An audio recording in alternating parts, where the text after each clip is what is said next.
সোমবার সিএবির প্রতিষ্ঠা দিবস। সেই উপলক্ষে সেখানে পালিত হলো বর্ণাঢ্য অনুষ্ঠান। অনুষ্ঠানে উপস্থিত ছিলেন সিএবির কর্মকর্তারা। যোগদান বাংলার অধিনায়ক লক্ষ্মীরতন শুক্ল সহ বেশ কয়েকজন ক্রিকেটারও। এই দিনটিতে উদযাপিত হয় ফ্র্যাঙ্ক ওরেল দিবস। আয়োজিত হয় রক্তদান শিবিরও। যারা রক্তদান করেন তাদের উপহার দেওয়া হয় ব্রায়ান লারার সই করা একটি করে bat. Tradition is a tradition, and tradition যদি কোনো জায়গায় থাকে তাহলে নাথিং টু ওয়ারি, এটা আছে, থাকবে চিরকাল।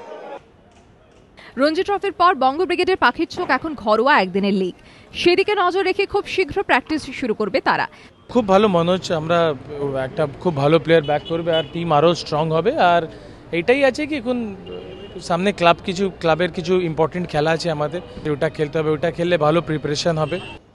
27শে ফেব্রুয়ারি থেকে ত্রিপুরায় একদিনের ঘরোয়া লিগের প্রাথমিক পর্বের খেলা শুরু। কুন্তল চক্রবর্তীর রিপোর্ট, এবিপি আনন্দ, কলকাতা।